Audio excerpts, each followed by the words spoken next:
Boa tarde, pessoal. Sejam todos muito bem-vindos à nossa atividade da tarde de hoje. Hoje a gente vai expor um capítulo a respeito do Evangelho segundo o Espiritismo. Cada atividade sequencial a gente expõe um. E hoje vai ser o capítulo 11, Amar ao Próximo como a si mesmo. E o Jason vai pôr para a gente as ideias, fazer as relações com a nossa vida, para que a gente possa se enquadrar e entender o Evangelho um pouquinho mais claramente, para que dessa forma a gente consiga se entender, consiga entender melhor a vida e consiga enxergar as coisas de uma outra maneira mais positiva, mais que dê um rumo diferente aos nossos problemas, às nossas dificuldades. E a gente deseja que todos os que nos acompanham na tarde de hoje, tanto aqui presentes, encarnados, desencarnados, e quem nos acompanha através da internet, que a gente tenha uma boa atividade. Aqui, presencialmente, a gente tem um fundo verde, né? Para quem nos acompanha pela internet, não consegue ver por quê. Esse fundo, ele não tem nenhum significado espiritual. Ele tem o significado de projetar, para quem nos acompanha pela internet, um fundo de uma paisagem, um fundo de outra característica que não o salão aqui. Então, a gente, às vezes, explica isso para que quem nos acompanha aqui às vezes fica se perguntando, né, e pode acabar atrapalhando a concentração em relação ao conteúdo da atividade. E lembrando que o conteúdo é o mais importante. Então, que a gente consiga se focar, que a gente consiga abrir o nosso coração, consiga fazer as relações necessárias e que a gente tenha a mente e o coração abertos nesse momento. E só mais um comentário antes da gente passar a palavra para o Jason. A gente convida todos vocês aqui presentes, quem nos acompanha, que se inscrevam no nosso canal do YouTube, sigam a nossa página no Facebook, compartilhem as nossas atividades para que o conteúdo da doutrina espírita possa chegar a mais pessoas possam se enquadrar, mais pessoas possam entender esse conteúdo que faz tanta diferença na nossa vida e a gente deseja que também toque os outros corações. Tá certo? Então, que a gente tenha uma boa atividade na tarde de hoje.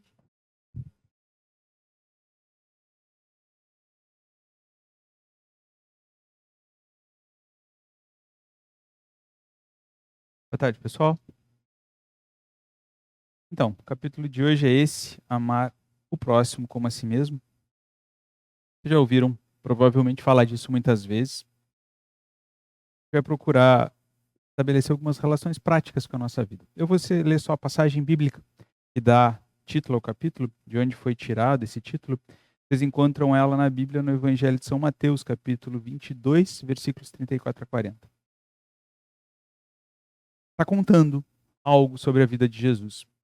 Diz assim: os fariseus, tendo sabido que ele tapara a boca dos saduceus, eram dois partidos políticos religiosos que eram contrários à atividade de Jesus, porque Jesus os desmascarava. Jesus falava sobre as explorações que eles faziam sobre as pessoas. Então eles diziam para que as pessoas fossem, por exemplo, até o templo, fizessem doações e coisas do tipo, e com um interesse pessoal. Né? Se propunham a ir na casa das viúvas, das pessoas em dificuldades para fazer orações e coisas do tipo, para receber dinheiro. E Jesus falava disso publicamente, dizendo para as pessoas que não precisava intermediários para se chegar a Deus, que é uma relação de coração para coração. Então, eles detestavam Jesus. E por isso o perseguiam. Por isso, o início fala exatamente dessa relação. Aí, eles eram inimigos, esses dois grupos, os fariseus e os saduceus, eles eram inimigos. Mas, como eles tinham um inimigo então em comum, que era Jesus, eles se reuniram para ver se poderiam fazer alguma coisa contra Jesus. E um deles, que era doutor da lei, para o tentar Jesus, propôs-lhe essa questão. Fez uma pergunta para ele. Mestre, qual o mandamento maior da lei? Por que isso é uma tentação? Onde é que está a armadilha? Se Jesus respondesse qualquer coisa que não fosse o que estivesse na lei mosaica, ele seria preso. porque não podia. Essas questões religiosas da formação do povo hebreu tinham uma importância muito grande na relação social. As leis de relação social eram baseadas nesse contexto religioso. Então ele não poderia dar outra resposta. E eles, não entendendo ainda direito Jesus, a missão dele, o que ele vinha fazer, acharam então que ele poderia fazer isso. Ele poderia dar uma outra resposta. Jesus respondeu. Aí vem o título do capítulo. Amarás o Senhor teu Deus de todo o teu coração, de toda a tua alma e de todo o teu espírito. Que é uma resposta extremamente semelhante à que foi enunciada por Moisés quando ele criou lá os 10 mandamentos. O primeiro é esse. Com algumas palavras a mais, mas na essência, Jesus sintetiza tudo que é mais importante nessa frase. E continua. Este, o maior e o primeiro mandamento. E aqui tendes o segundo, semelhante a esse. Amarás o teu próximo como a ti mesmo. Toda a lei e os profetas se acham contidos nesses 2 mandamentos. Ou seja, tudo que já foi escrito, todos os profetas que eram espíritos encarnados de pessoas um pouco mais avançadas, mais evoluídas que a média da humanidade em cada época, que vieram justamente para puxar a média, dar bons exemplos, todos eles, tudo isso sempre foi criado, foi feito com esse objetivo, levar cada um de nós a esse estado, porque isso aqui é um estado interno. A gente substitui, ou tenta substituir isso por ações externas. Então a gente tenta dar coisas, fazer atividades compensativas, né? A gente ora, a gente pressiona, critica e tal, não aceita as pessoas, depois a gente vai lá, se sente culpado e se torna carinhoso, gentil e etc. Isso não tem nada a ver com esse estado emocional profundo. Quando a gente vai lá fazer essas coisas por culpa, por pressões, para como os outros vão nos avaliar, para conseguir coisas em troca, porque como eu avaliar o outro, se eu tratar ele bem, ele vai me tratar, essas coisas são negociações, elas não são fruto de amor. Porque o amor, conforme está definido, em várias outras passagens da própria Bíblia, por Jesus e pelos seus apóstolos, ele é algo que não espera nada em troca. É um estado que não espera nada em troca. Ele é ofertado porque o indivíduo que faz isso, ele tem recursos emocionais para fazer isso. Então ele faz. E ele é feliz ao fazer. Certo?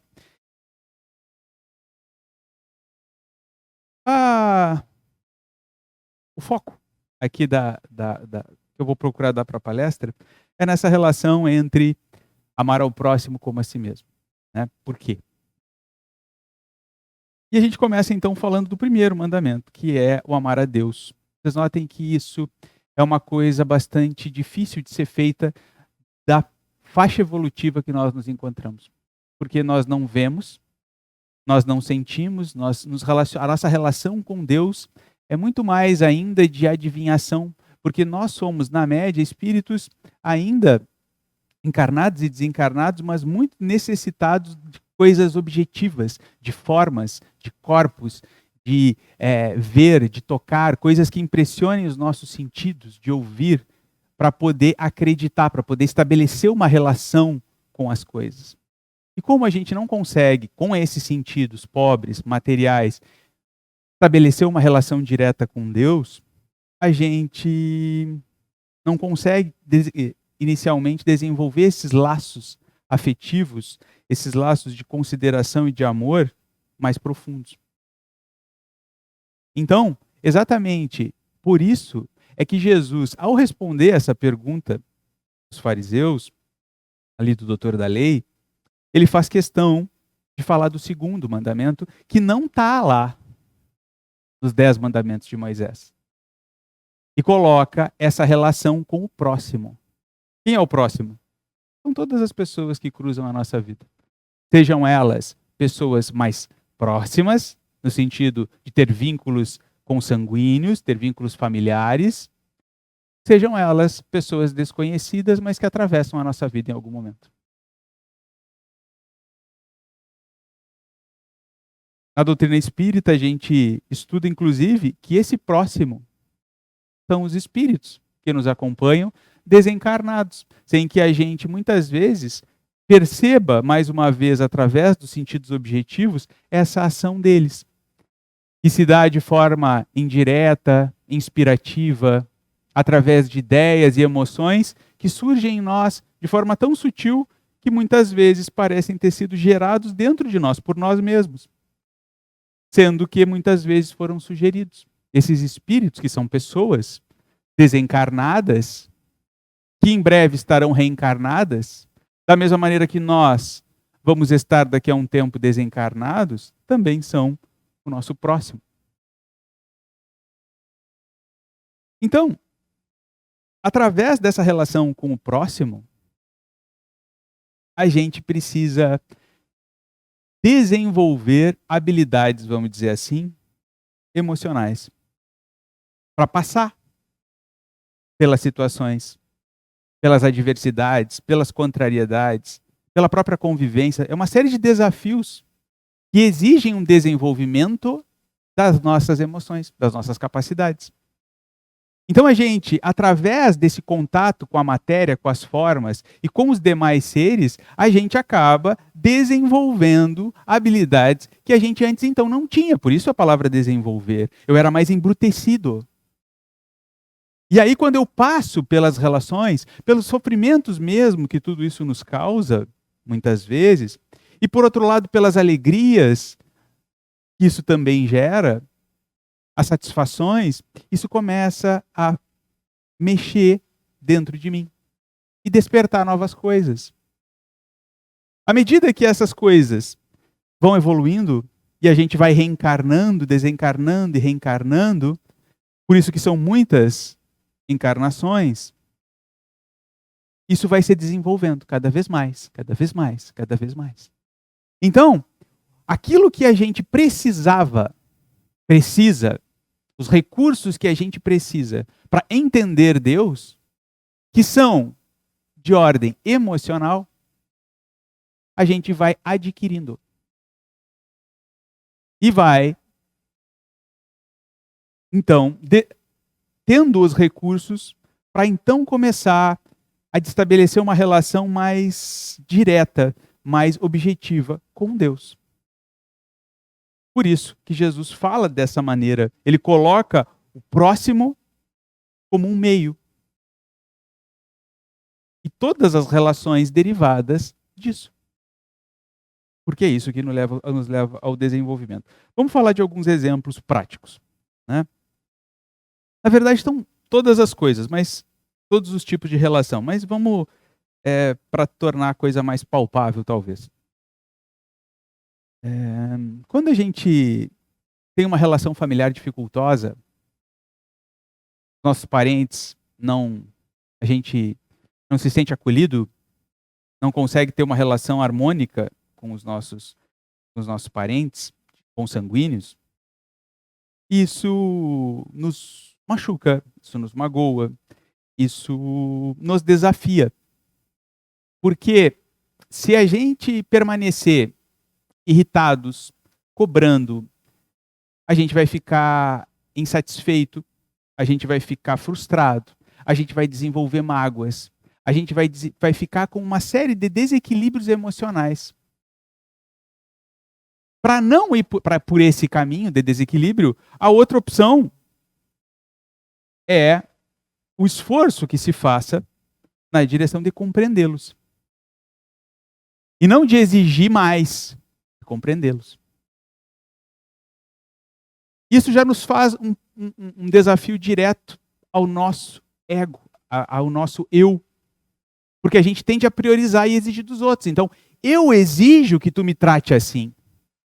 Tu precisa me tratar assim. O certo é que tu me trate assim, afinal de contas, eu sou teu filho, eu sou teu pai, eu sou teu irmão, eu sou teu isso, teu aquilo. Tu tem que me tratar de uma determinada maneira. Eu espero isso de ti. E tu tem que fazer.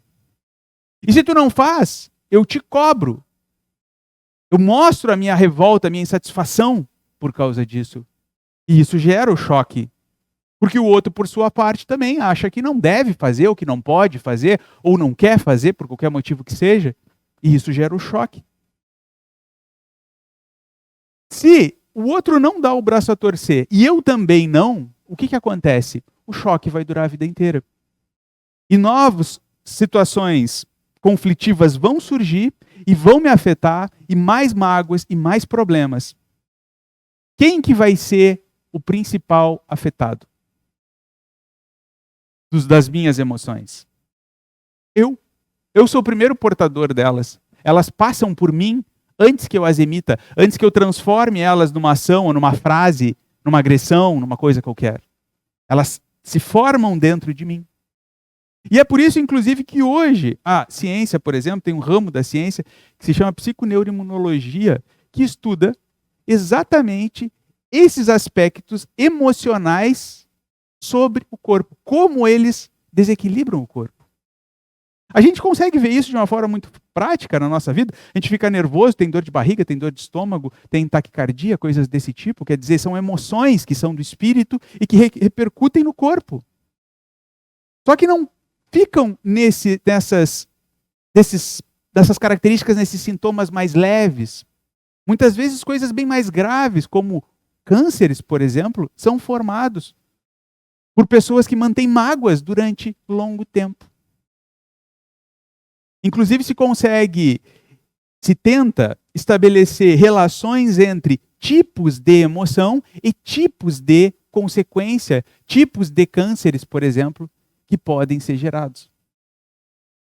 Então, mágoas, por exemplo, essas mágoas assim profundas, derivadas da exigência, daquilo que o outro não me deu, de como ele me tratou, e aquilo vira uma dor, um ressentimento, tende muito comumente, não exclusivamente, mas muito comumente, a gerar cânceres de ordem cerebral, por exemplo, na região do cérebro em diversas partes. Então isso é uma relação da emoção sobre o corpo. Eu vou ser afetado de novo, estão vendo? Mesmo no aspecto objetivo, o corpo que vai ser afetado é o meu. Fora toda a mágoa que eu carrego. Mesmo que eu desencarne, a doença que levou ao desencarne fica no corpo. As consequências orgânicas, mas as causas, elas permanecem comigo. E eu, desencarnado, sem aquele corpo material, apenas com o corpo fluídico, chamado genericamente de perispírito, eu carrego comigo todo aquele estado emocional desequilibrado. Permaneço sofrendo. Porque eu não aprendi a me relacionar com isso de outra maneira.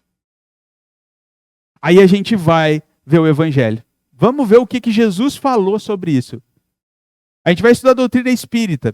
Vamos ver o que os espíritos superiores, que aprenderam com ele e o seguiram, falam. E aí eles vão falar, como a gente vê aqui, viu nos capítulos anteriores e vai ver na sequência, que a gente aprenda a perdoar, a desculpar, a compreender, a ter tolerância, a todas essas coisas. Aí parece uma coisa igrejeira, com perdão da expressão. Parece uma coisa assim, é claro que na religião vão me dizer isso, que eu tenho que perdoar, que eu tenho que amar, que eu tenho que isso, tenho que aquilo.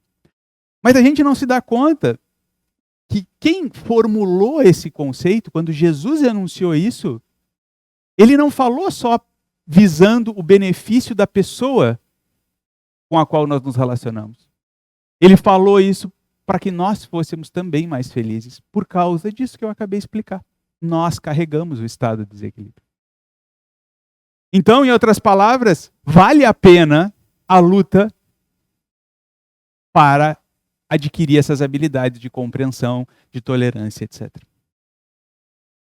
A doutrina espírita, com esses ensinamentos desses irmãos mais velhos que nos sucederam, ou melhor, nos precederam no aprendizado, falam uma diversidade de emoções, de como fazer para adquirir isso.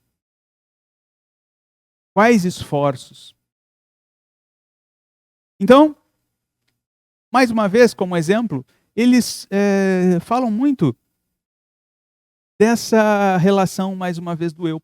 Porque mesmo quando a gente pensou lá, poxa, essa pessoa, agora eu vou estender um pouco além do círculo familiar, essa pessoa com a qual eu tenho dificuldade de relação, que me machuca, que me provoca, que mexe, é especialista nos meus defeitos, consegue tocar os pontos e me provocar e me desestabilizar e me magoar.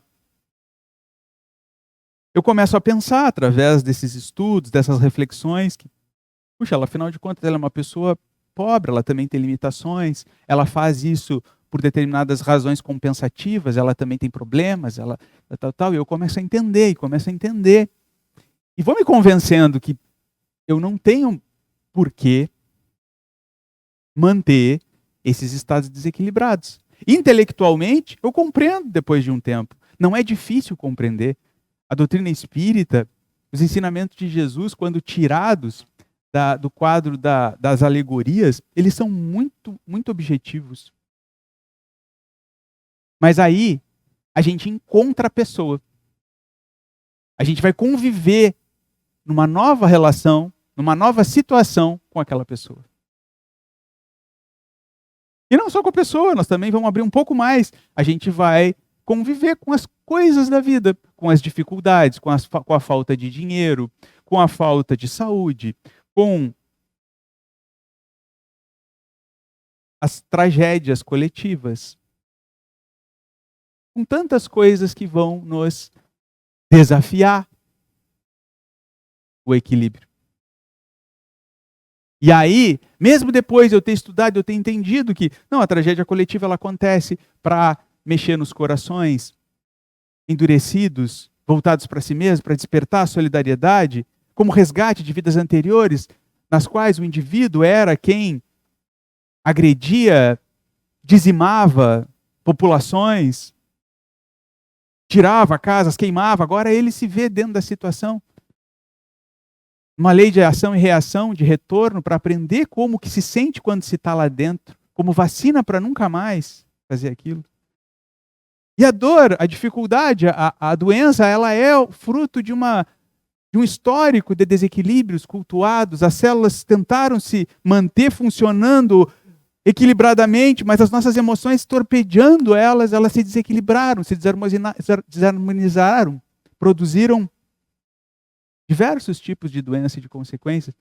Eu entendo todas essas coisas. E quanto mais eu vou estudar, mais em detalhes eu entendo e mais me toca. Só que eu vou conviver com as situações, as pessoas, tudo isso. E aí é que vem o problema em que nós temos fracassado. Quando eu digo nós, eu estou falando da humanidade inteira. Porque a Terra é um planeta de expiação e prova. Ou seja, encarnam aqui espíritos que têm alta tendência a repetir erros. Isso é que é uma expiação, repetir erros. Nós somos levados à mesma situação e nos comportamos errado de novo. Mantemos o desequilíbrio. Então, qual é essa característica? É justamente a falta, a incapacidade de, no momento da situação, lidar com essas exigências do próprio eu. Porque intelectualmente, eu compreendo. Mas na hora que eu estou me sentindo pressionado, agredido, vem uma reação interna de dentro de mim. Um impulso. E eu normalmente me deixo levar por esse impulso. Tudo que eu aprendi não é suficiente. Eu não faço o suficiente. Não uso a minha força de vontade a partir disso para dizer, não, dessa vez não, eu não vou fazer dessa maneira. Aí vai vir, vai explodir, eu vou sentir aquilo tudo surgindo. internamente. Mas eu vou combater. E de combate em combate, de luta em luta, muitas vezes aí a gente começa a entender os ensinamentos de Jesus. Muitas vezes sacrificando as nossas vontades, os nossos interesses. Por que a gente vê tantas vezes a palavra sacrifício na Bíblia? Muitas vezes sacrificando o nosso ego, a imagem que os outros têm a nosso respeito, que a gente quer manter a todo custo. Aí a gente começa a ter um comportamento diferente. E isso normalmente não é feito. Porque no momento em que, se vocês prestarem atenção, hoje, durante a semana, quando vocês estiverem na vida de vocês, nas casas de vocês, nas relações de vocês, com os trabalhos, chegar notícias, chegar informações, coisas que mexem com a gente, vejam como é assim. Tentem coisas que vocês nem precisariam talvez estar aqui nessa palestra ouvindo, coisas que vocês já sabem que vocês devem mudar. Que cada um traz consigo assim, putz, eu preciso melhorar nisso. E aí toda vez que eu tento, eu digo que eu tento, que eu vou fazer, por que que eu me traio e me repito? O que acontece? Prestem atenção. E vocês vão ver que normalmente tem uma justificativa associada a isso. Quando a gente sente aquele impulso, automaticamente a gente justifica ele. A gente diz pra gente mesmo, mas como que eu não vou sentir dessa maneira, que eu não vou fazer disso, desse jeito? Se na verdade o outro é assim, é assado, a circunstância é assim, é assado, uma situação tão difícil, eu sofrendo desse jeito, como que eu não vou fazer? Como que eu não vou ser assim? Eu tenho que ser. E aquilo que eu aprendi sobre expiação, que tanto se fala, por exemplo, no movimento espírita, vai pelo ralo. Porque a expiação diz que se eu for levado àquela situação, teste de novo, eu deveria ter um outro comportamento. Eu deveria procurar me abrandar, entender os motivos, aceitar. A luta, a busca é por entender isso. Mas entender intelectualmente só não vale. O espírito, nós evoluímos quando a gente sente daquela maneira. Aquilo se incorpora à nossa maneira de ser. Ah, isso é difícil. Sim, é difícil. É o desafio do processo evolutivo. E no caso de um planeta de expiação, se torna um pouco mais difícil. Por quê? Porque nós fizemos tendência em cima disso. Não é a primeira vez. Normalmente, na imensa maioria dos casos, nós estamos repetindo. E aí, como nós chegamos a uma situação, repetimos, chegamos, repetimos, chegamos, repetimos, e isso foi acontecendo ao longo de vidas, isso se torna mais difícil. Nós criamos uma espécie de vício comportamental. E todo vício, para ser vencido, ele precisa de determinação. Eu preciso reconhecer primeiro, isso é um vício. Isso é um desequilíbrio. Vocês notem que é assim até nos vícios químicos. A pessoa vai lá no Alcoólicos Anônimos, ela tem que admitir que ela é alcoólatra para poder participar. Até onde eu estou informado. Porque senão, a chance de recuperação não existe.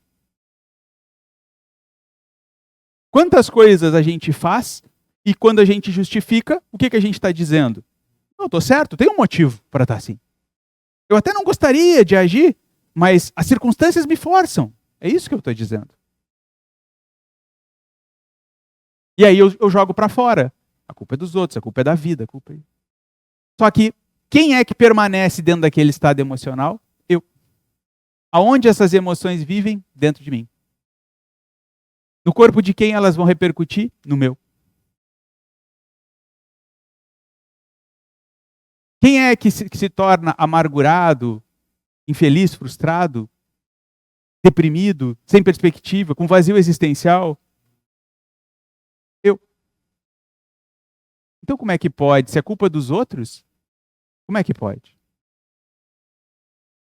A parte dos erros e dos desequilíbrios dos outros ficam para cada um.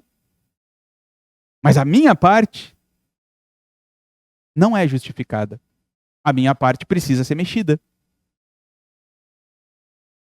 E o que isso tem a ver, então, com essa questão toda que tu falou que ia dizer do amar o próximo como a si mesmo? Exatamente por causa disso. Para que eu me ame, eu preciso me equilibrar na minha relação com o outro. Porque se para agredir o outro eu desenvolver esses sentimentos desequilibrados, eu não estou me amando. Vocês notem que é totalmente diferente do conceito de auto-amor que é difundido na sociedade. As pessoas falam em amor próprio. Só que a frase, a expressão, ela é dita em detrimento do outro. Eu tenho que ter um amor próprio em detrimento do outro. Como que eu vou me sacrificar na direção do outro, se na verdade eu estou me desrespeitando? É verdade, eu não vou me desrespeitar, não devo me desrespeitar. Mas quando eu desenvolvo sentimentos de raiva, de ódio, de tristeza, de depressão, de abatimento, de falta de perspectiva, é uma atitude de autovalorização, de autorrespeito? Não, né? Então, a busca por encontrar esse verdadeiro equilíbrio é do que Jesus está falando. Como ser equilibrado em mim para que isso se expresse na minha relação com os demais? Essa é a questão. Então, aqueles de vocês, por uma questão aqui do tempo, a gente não tem como aprofundar aqui, falar de todos os detalhes. A gente faz isso nos ciclos de estudo da doutrina espírita. Então, quem quiser se aprofundar mais, entender mais, refletir mais sobre isso, que aí entra no aspecto filosófico da doutrina espírita, entender as causas, os porquês, os objetivos das coisas, e encontrar os meios para se convencer delas no coração, venham estudar. Não estou fazendo convite por uma questão de proselitismo, para que venham pessoas aqui. É um convite direcionado especificamente para aqueles que, no seu coração, tenham essas perguntas. Estejam verdadeiramente em busca já. Já tenham passado por situações suficientes ao longo das vidas, nessa encarnação mesmo. E já estão mais cansados dessas disputas todas, dessas coisas todas, de não ter respostas, e queiram abrir perspectiva de entender um pouco mais sobre a vida, sobre o processo evolutivo. Fica aqui o convite e até uma próxima oportunidade.